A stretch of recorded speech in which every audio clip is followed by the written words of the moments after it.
Hi guys, Daniele here. In this video I'm going to talk to you about aligning a score and a waveform in Max via the Bach library. The score can be either contained in a Bach.roll or in a Bach.score. Let's start with the Bach.roll case. So let's create a Bach.roll object. So Shift B to pop up Bach.roll. And the waveform object, which will contain the representation of the audio. In order to contain the actual audio, we need a buffer, and let's call it audio. So it's gonna be very clear. And let's link the waveform to the audio buffer by using the buffer name attribute. Here we go. Next step, let's fill the audio buffer with some sound file for which we also have the corresponding score. In the media folder of the Bach package, you already have some examples. Let's take, for instance, the Goldberg examples, the third of the Bach Goldbergs, and let's drag it on the audio buffer so we feel the waveform. Here we go. We also have a MIDI file for one voice of the Goldberg canon, the same piece. So let's drag it on Bach.roll, and we have the corresponding score. So how do we keep the score and the waveform in sync so we can scroll them together, zoom them together, and so on?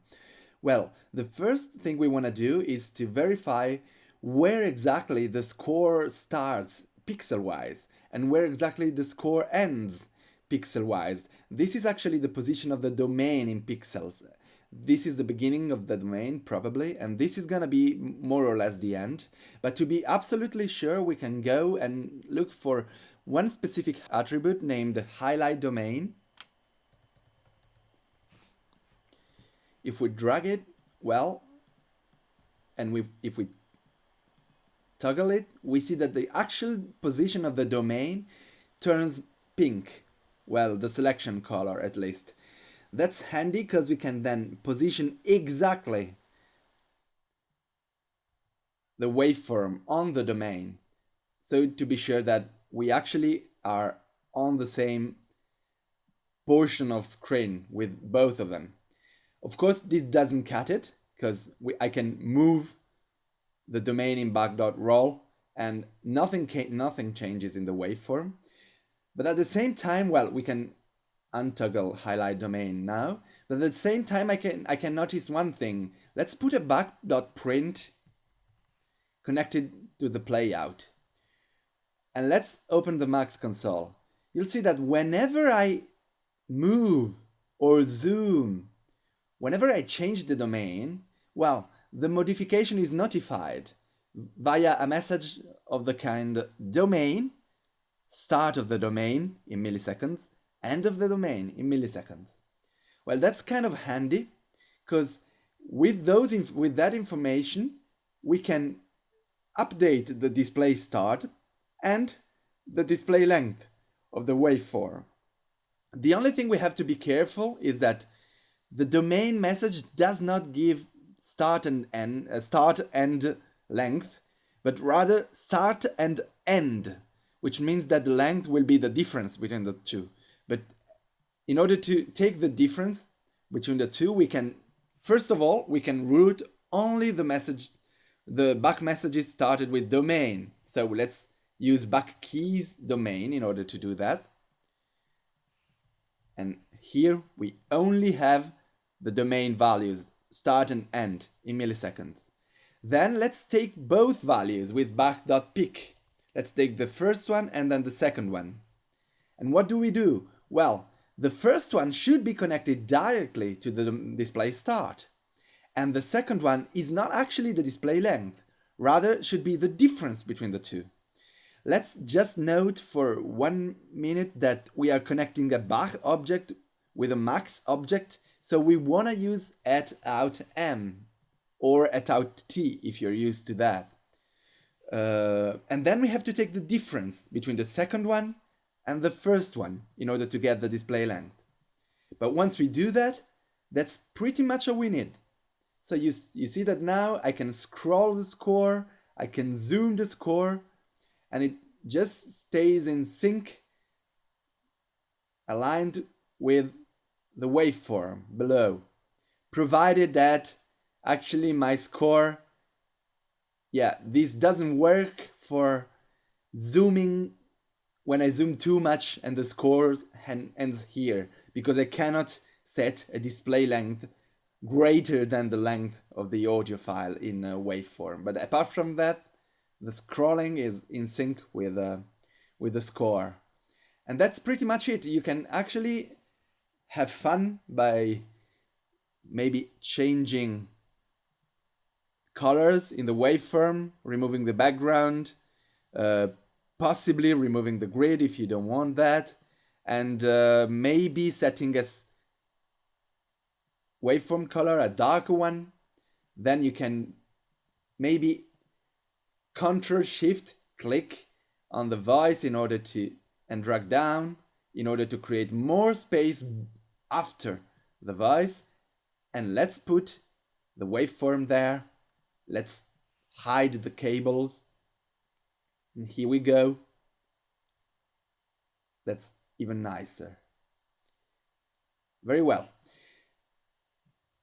You can do actually the very same thing in the bach.score if you like.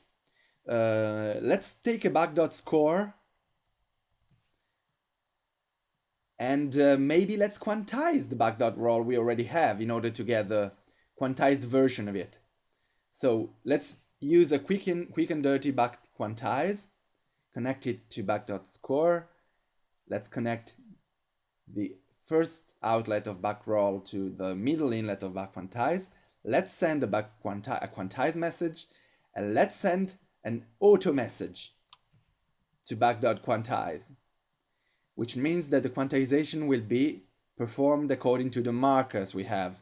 And we do have bar line markers, so that should be okay. Here we go. That's our quantized version.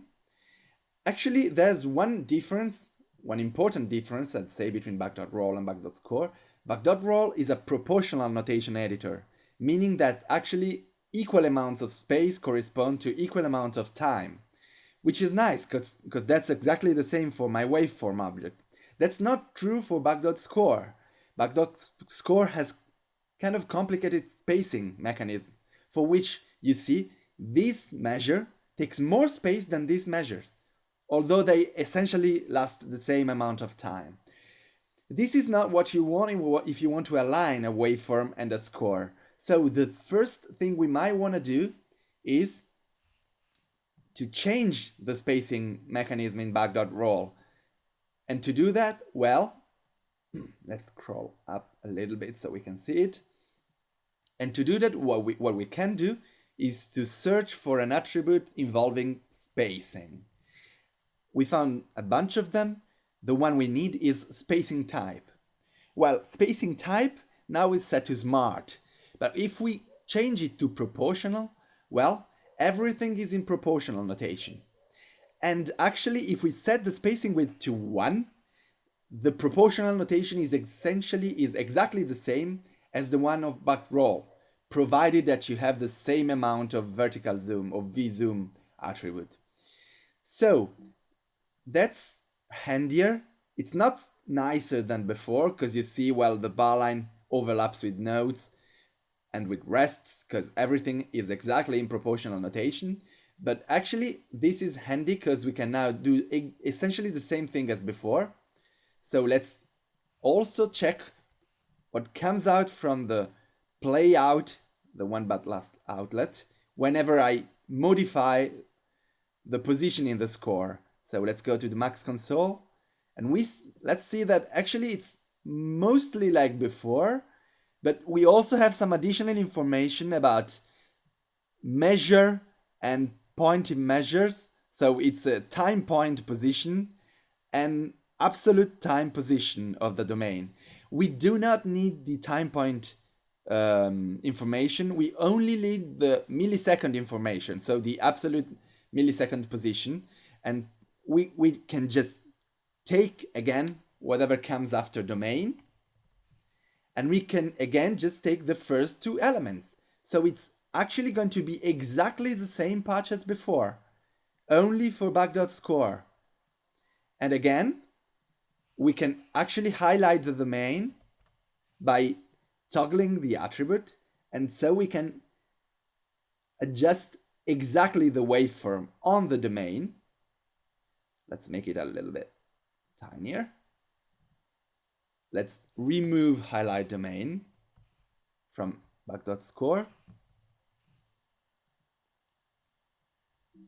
Okay, and here you go. It's actually aligned to a bach.score instead of a bach.roll, and everything is in sync graphically. I hope you liked this video. In a future video we'll learn how to synchronize playback of a score and a buffer, and also how to solve some small issues we had in this example. In particular, you might have noticed that our waveform and our score were not actually synchronized in the first place, meaning that, for instance, the buffer had some small amount of silence at the beginning, whereas the scores did not. We learned how to adjust a score in order to match the timing of a waveform more properly.